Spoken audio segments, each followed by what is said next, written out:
You have been forcing it. You have been pushing, grinding, chasing, desperately reaching for the things you want, and the harder you push, the further away they seem. The more anxious you become about the outcome, the more the outcome eludes you. The tighter you grip, the more things slip through your fingers. And somewhere deep inside you, beneath the exhaustion, beneath the frustration, beneath the feeling that no matter how hard you try it is never quite enough, there is a question you are afraid to ask out loud. What if the way I have been going about this is the problem? The Stoics would tell you, yes. That is exactly the problem. Not your work ethic. Not your desire. Not the size of your dreams. The problem is the energy behind the pursuit. The anxiety. The desperate need. The belief that if you do not force it, it will never happen. The constant tension of trying to control outcomes that were never yours to control in the first place. The Stoics understood something that takes most people an entire lifetime to learn, and many never learn at all. The path to getting everything you want runs directly through becoming the kind of person who deserves it, doing the work that earns it, and then releasing, completely, peacefully, without desperation, the obsessive grip on when and how it arrives. Relax. Do the work. Trust the process. And watch everything you want start moving toward you. These are the 10 Stoic rules that will change not just what you achieve, but how you achieve it. And the peace you feel while it is happening. Rule 1. Release what you cannot control, and master what you can. Everything in the Stoic philosophy, every rule, every practice, every insight, begins here. And it begins here because until you understand this rule completely, none of the others can fully land. Epictetus taught the dichotomy of control with a simplicity that is almost shocking in its power. Some things are within our control and some things are not. Within our control are our thoughts, our choices, our values, our effort, our response. Outside our control is everything else: outcomes, timing, other people's decisions, circumstances, luck. Most people spend the majority of their energy on the second category. They worry about outcomes they cannot guarantee. They obsess over timelines they cannot set. They replay other people's decisions looking for where they could have intervened. They exhaust themselves trying to control a world that was never controllable. And that exhaustion, that constant tension of trying to hold something that cannot be held, is what creates the anxiety, the desperation, the grasping energy that actually pushes what you want further away. When you release what is outside your control, genuinely, completely, not as a performance of detachment but as a real and practiced letting go, something remarkable happens. All of the energy that was being consumed by that futile effort suddenly becomes available for the only place where your effort can actually produce results: the things within your control. Your craft gets better because you are fully present to it. Your work gets sharper because you are not splitting your focus between doing and worrying about outcomes. Your character grows because you are tending it instead of obsessing over what you are getting. And from that focused, grounded, fully present effort, results follow. Not because you forced them. Because you earned them and then got out of your own way. Release the grip. Master your domain. Watch what comes. Rule 2. Become who you need to be before you get what you want. Most people have the order backwards. They think, when I get the success, I will become confident. When I get the relationship, I will become secure. When I get the money, I will become generous. When circumstances change, I will change. The Stoics reverse this completely. Become first. Receive after. Marcus Aurelius wrote, asterisk, waste no more time arguing about what a good man should be. Be one. Asterisk. That instruction, be one, is the entire Stoic philosophy of manifestation in 2 words. You do not wait for the circumstances that will allow you to be who you want to be. You become who you want to be right now in these circumstances, with what you currently have. And from that becoming, the circumstances transform. This is not mystical. It is deeply practical. The person you need to become to have what you want, the habits, the discipline, the knowledge, the character, the skill, that person attracts different opportunities, different relationships, different outcomes than the person you currently are. You cannot receive what you are not prepared to hold. Build the character. Develop the skills. establish the habits, cultivate the mindset. And as you become, genuinely, consistently, day by day, the person who is capable of having what you want, the gap between who you are and what you want begins to close. Not because the universe is responding to your desire, because you are building the capacity to create it. Become first. Everything else follows. Rule 3: do the work, then detach from the outcome. This rule is the one that most people find hardest, because it sounds paradoxical. Work as hard as you can. Care deeply about what you are building. Give everything. And then let go of the outcome entirely. How can both be true simultaneously? How can you care completely and release completely at the same time? The Stoics would say, that is exactly what mastery looks like. Seneca wrote, asterisk, do everything as if Epictetus were watching, but ultimately do it as if no one is watching. Asterisk, the quality of your effort should be absolute. The attachment to how that effort is received or rewarded, 0. When you work from attachment to outcome, your work is compromised. The anxiety of needing a specific result bleeds into the work itself. Decisions get made based on what will look good rather than what is right.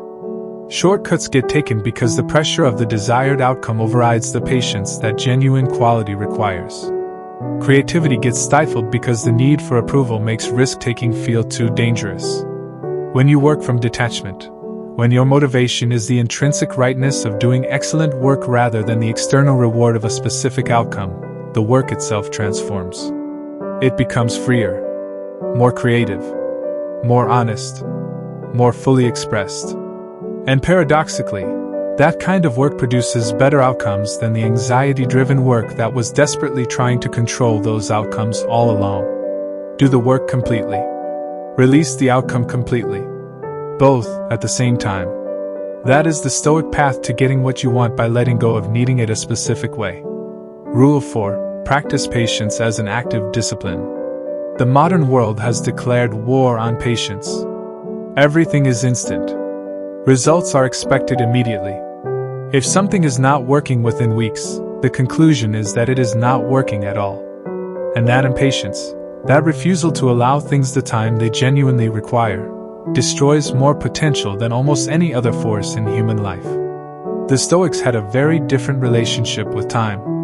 They thought in terms of a whole life, not a quarter, not a year, not even a decade.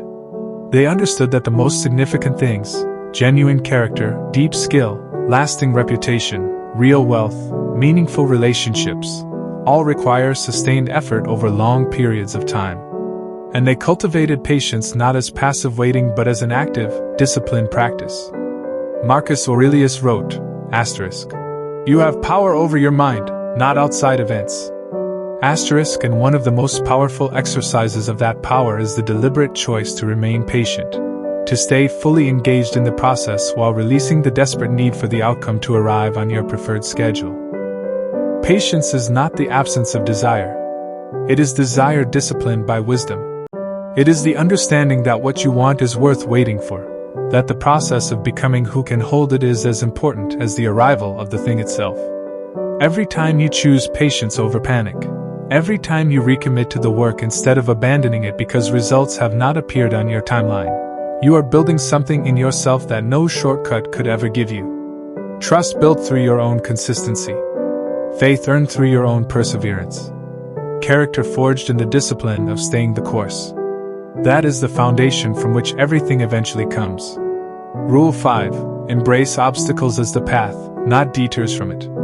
Marcus Aurelius wrote one of the most quoted lines in all of Stoic philosophy, asterisk, the impediment to action advances action. What stands in the way becomes the way. Asterisk. Most people treat obstacles as evidence that something is wrong, as signals to stop, to reroute, to question whether they are on the right path. They see difficulty as the universe pushing back against their desire, and they respond with discouragement, with retreat, with the quiet surrender of a dream that was never given the chance to be fully tested. The Stoics saw this completely differently. Obstacles are not in the way of the path. They are the path. Every difficulty is a training ground. Every setback is a teacher. Every failure is a refinement. burning away what was weak or wrong or misaligned, leaving behind what is genuinely strong and true. This is not optimism. This is strategy. The person who can meet obstacles with curiosity rather than despair, with engagement rather than avoidance, with the question of what is this teaching me rather than why is this happening to me, that person has an advantage over every competitor who treats difficulty as a stop sign. Because the obstacle does not go away when you avoid it. It waits. It shows up again, usually larger, in a different form. But when you go through it, when you engage with it fully, learn from it completely, and let it make you better, it transforms from barrier to bridge, from enemy to teacher. Relax into the obstacle. It is not trying to stop you. It is trying to prepare you. Let it. Rule 6. Trust the timing of your life.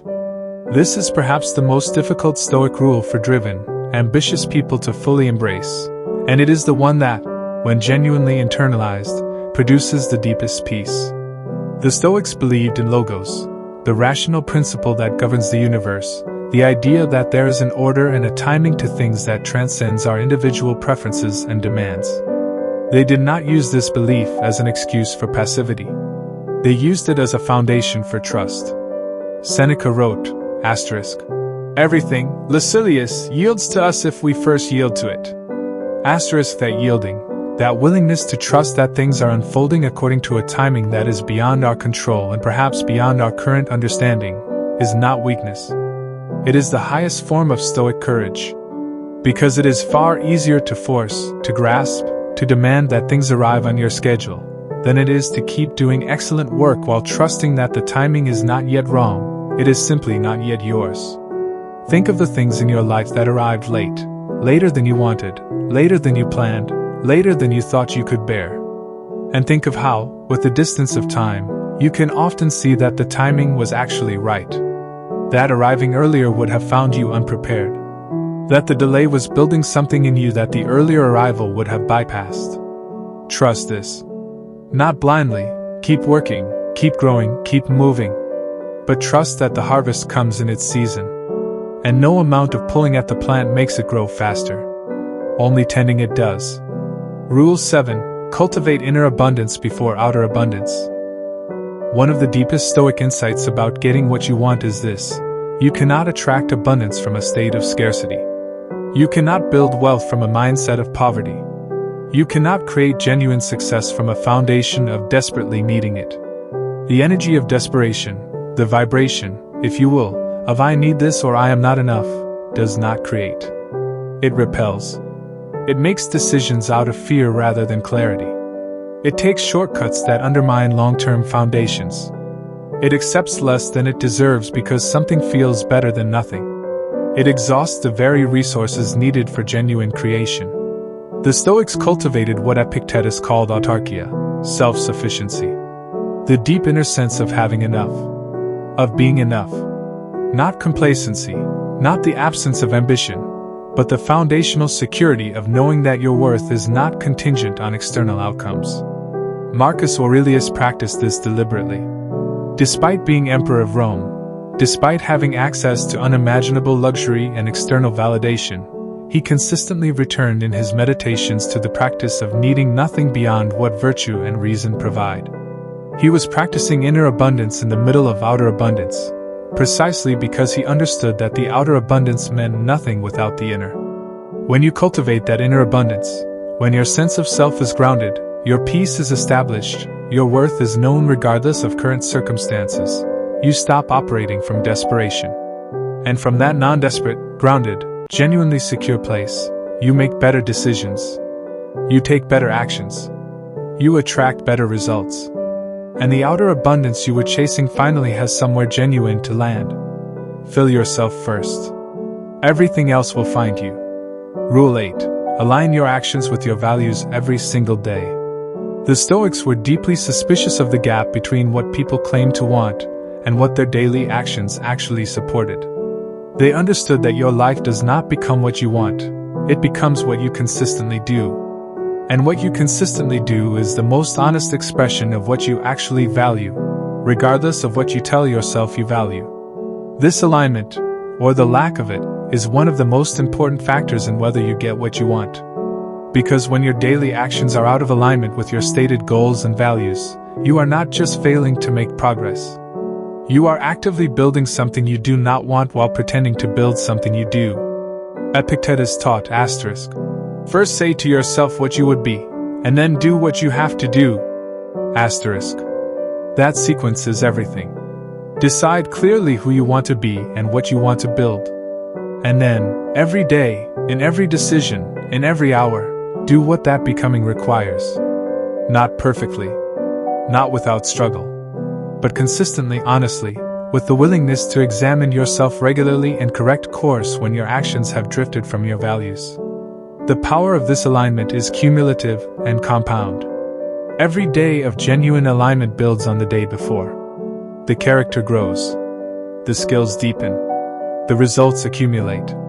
And over time, sometimes so gradually that it is hard to see from the inside, the life you have been consistently building through daily aligned action becomes visible from the outside as exactly what you wanted.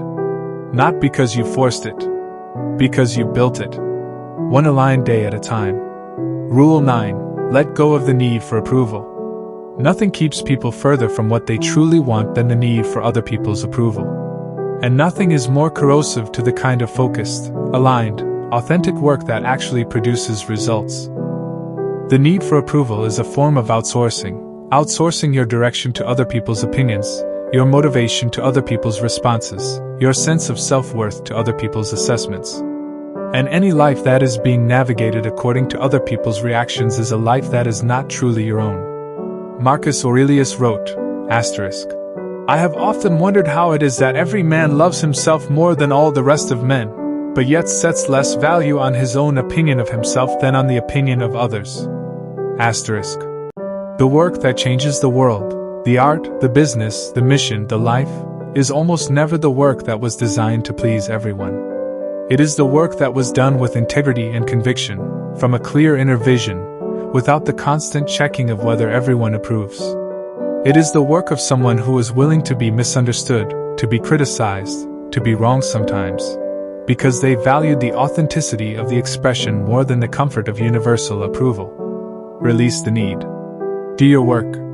Live your values.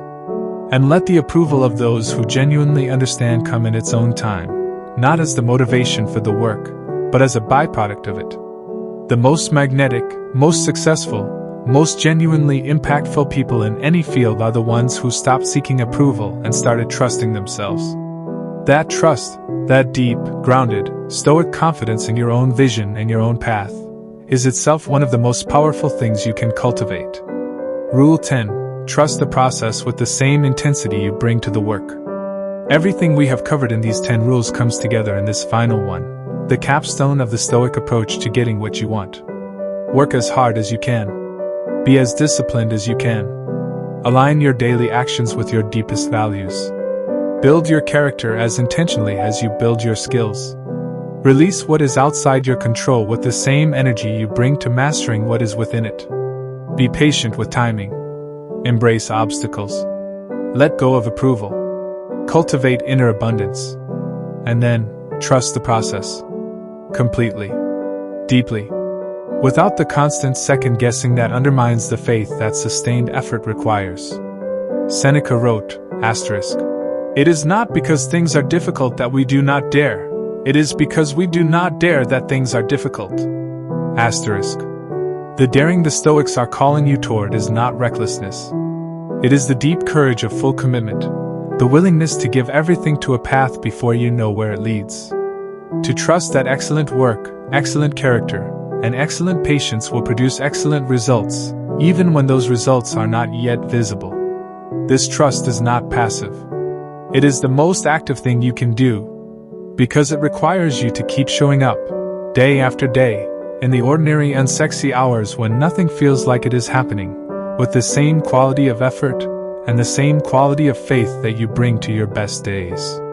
That sustained, trusting, fully committed, non-desperate consistency is the most powerful force for manifestation that has ever existed.